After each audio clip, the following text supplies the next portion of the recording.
Terima kasih. Assalamualaikum warahmatullahi wabarakatuh. Tadi kami berdiskusi amat mendalam, cukup panjang bersama dengan Bapak Surya Paloh, Ketua Umum Partai Nasdem, dan juga dengan teman-teman pimpinan dari Partai Nasdem. Dan diskusi yang kita tadi membahas secara serius tentang masa depan Jakarta. Beliau tadi menekankan pentingnya untuk Jakarta makin maju, hal-hal yang dirasakan sebagai keberhasilan diteruskan, ditingkatkan, hal-hal yang dirasakan perlu peningkatan, maka perlu perbaikan, fokuskan perbaikan, sehingga fokus kita adalah ke depan. Jakarta sebagai salah satu kota global dunia yang setara dengan kota-kota global maju lainnya. Pesan-pesan itulah yang mewarnai pembicaraan kita terkait dengan masa depan Jakarta. Kemudian di dalam pembicaraan juga ditegaskan dan didiskusikan bersama-sama pembicaraan tentang Jakarta tadi tidak terlepas dengan berbagai daerah-daerah lain dan berbagai partai-partai lain. Jadi di dalam pembicaraan tentang ini itu juga terkait dan dibahas bersama dengan ada komunikasi dengan partai-partai semua yang relevan di dalam pilkada ini. Dan ketika di ujung saya ingin sampaikan di sini, saya merasa mendapatkan kehormatan dengan rasa rendah hati dan mohon ridho dari Allah Subhanahu wa taala. Amin.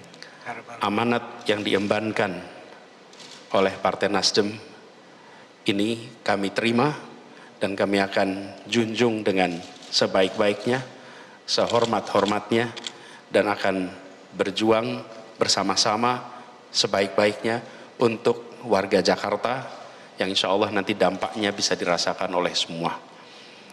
Dan saya ingin sampaikan kepada semua, amanat yang diembankan ini diantaranya adalah tugas untuk menyusun pasangan yang nanti insya Allah akan dibahas bersama-sama. Harapannya kita akan bisa bekerja bersama dengan lebih banyak partai-partai yang lain. Keterbukaan komunikasi itu sudah ada, insya Allah akan diperluas, dilanjutkan. Yang selama ini kita sudah dengar, yang sudah deklarasi sebelumnya, pertama adalah PKB, kedua adalah PKS, dan kita sudah melakukan pembicaraan, Nasdem pun sudah melakukan pembicaraan dengan partai-partai yang lain, yang harapannya itu nanti kita akan bisa lebih luas lagi. Jadi saya ingin menyampaikan rasa hormat, rasa apresiasi, terima kasih, dan dengan segala kerendahan hati, insya Allah akan terus berjuang bersama untuk kebaikan dari masyarakat di Jakarta dan masa depan kota Jakarta. Terima kasih. Assalamualaikum warahmatullahi wabarakatuh. Ya. Cukup?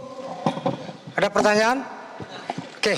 Kakak Willy, sebelumnya kita mau dengar dulu, ini ada Ketua DKI di sini. Silakan, Kakak Wibi. Sesudah itu baru tanya jawab. Ayo. Langsung maju Pak. Bajunya pegawai DKI. Terima kasih Sekjen, terima kasih pimpinan DPP Partai Nasdem.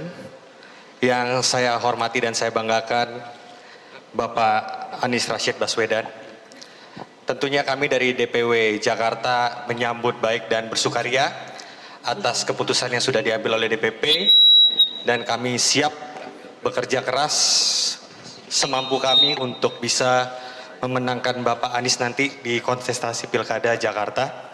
Dan kita juga akan membuka ruang komunikasi dengan teman-teman di Jakarta, partai-partai di Jakarta, untuk bisa bersama-sama mendukung Bapak ke depan. Itu saja dari saya. Sekian, terima kasih. Wassalamualaikum warahmatullahi wabarakatuh. Silakan kakak sebutkan medianya. Izin, saya Alivia dari 20 Detik. Mau tanya Bapak Anies, kan tadi dibebaskan oleh Partai Nasdem untuk memilih wakil. Nah, kira-kira Bapak bakal lirik siapa sih buat jadi wakilnya?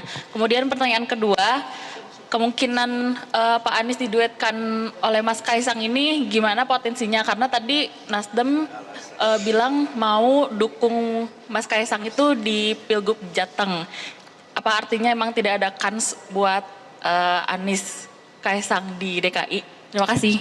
Yang kedua, Ya, saya Radit dari Liputan 6 kepada Pak Taslim. Kemarin sempat disinggung di PKS kan deadline. Kenapa ini akhirnya menjadi lebih cepat? Karena tadi disinggung ada 3 nama selain Pak Anies. Dan kemudian berkaca di Pilpres 2024, Pak Anies juga disebutkan kalau dibebaskan memilih calon, tapi pada faktanya Bang Surya yang memilihkan Caimin. Bagaimana nanti hal tersebut tidak terjadi lagi di Jakarta? Apakah ada antisipasi begitu? Apakah Pak Anies sendiri sebenarnya sudah memiliki ketertarikan terhadap calon yang lain? Pasangannya gitu. Mungkin Pak Sohibul, dan bagaimana kalau nantinya Nasdem dengan PKS setuju dengan Pak Sohibul atau ada nama lain? Terima kasih. satu lagi.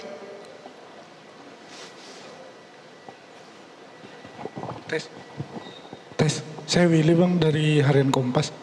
Tadi Pak Taslim juga sebut 22 deadline-nya pasangannya, lalu ada juga menyebut syaratnya bukan dari Nasdem. Kira-kira kenapa itu Bang? Apa pertimbangannya kenapa nggak dari Nasdem? Lalu ada juga kalau Pak Anies cepat menyelesaikan PR-nya, mungkin bisa lebih cepat. PR-nya itu tadi juga Pak Taslim bilang 3 hari. Kira-kira apa yang dimaksud PR-nya? Itu saja mungkin Pak. Oke, silakan Kakak Anies. Ya, terima kasih Kakak Willy. Jadi kita akan terus membuka komunikasi dengan partai-partai yang pembicaraannya sudah berjalan. Jadi ini percakapan ya Kakak Willy, Pak Sekjen, Pak Sugeng, Pak Victor, semua yang sedang melakukan komunikasi dengan partai-partai lain itu terus berjalan.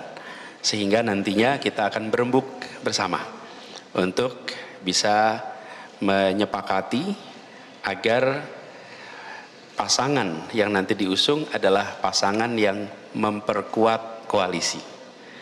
Karena kita ingin pasangannya menjadi pasangan yang didukung oleh semuanya. Karena itulah pembicaraan tentang ini kita lakukan dulu dengan semua partai-partai, baru kemudian nanti kita bisa sampaikan. Begitu kira-kira.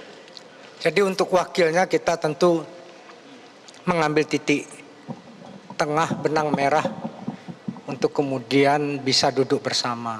Kalau tadi dibilang oleh Liputan 6, akhirnya Pak Surya. Nah itulah bukti anak soleh. Selalu ikut kata orang tua kan gitu. Nah jadi nanti kan bagaimanapun ada rembuk yang sifatnya sesama partai. Lalu kemudian nanti juga ada restu dari orang tua. Jadi itu anak soleh itu begitu kan. Ridho Tuhan itu tergantung ridho orang tua katanya. Itu mungkin jadi kakak-kakak semua berkaitan dengan PR. Pak Sekjen kasih PR apa nih? Silakan Pak Sekjen.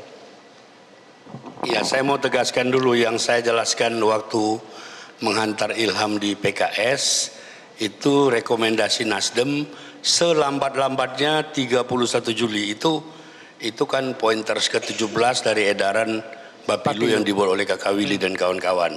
Waktu itu saya juga katakan kalau bisa lebih cepat kenapa tidak. Nah ternyata hari ini kami sudah mencapai kesepakatan. Yang 3 hari tadi saya katakan deadline untuk Pak Anies mendeklarasikan beliau dan pasangannya itu 22 Agustus. Paling lambat. Tapi kalau bisa lebih cepat, tadi saya bilang kalau bisa lebih 3 hari.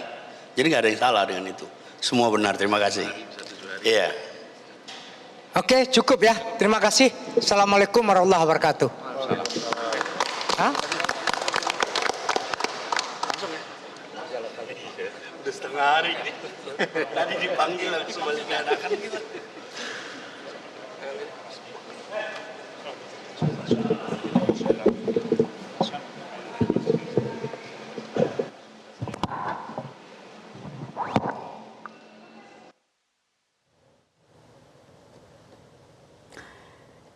Ya, pemirsa, ini adalah situasi terkini dari kantor DPP Partai Nasdem, di mana baru saja disampaikan keterangan pers terkait dengan Pilkada DKI Jakarta. Dan seperti yang tadi Anda saksikan juga, DPP Partai Nasdem secara resmi memberikan dukungan kepada Anies Baswedan untuk maju di Pilgub DKI Jakarta tahun 2024 ini.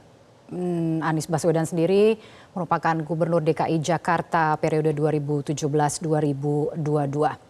Dan pemirsa, kita akan segera menghadirkan beberapa informasi lainnya di Metro hari ini, tapi kita harus jeda terlebih dahulu. Dan setelah jeda, informasi yang akan kami hadirkan terkait dengan Kejaksaan Agung yang melimpahkan berkas 2 tersangka kasus mega korupsi tata niaga komoditas timah, Harvey Muiz dan Helena Lim ke Kejaksaan Negeri Jakarta Selatan.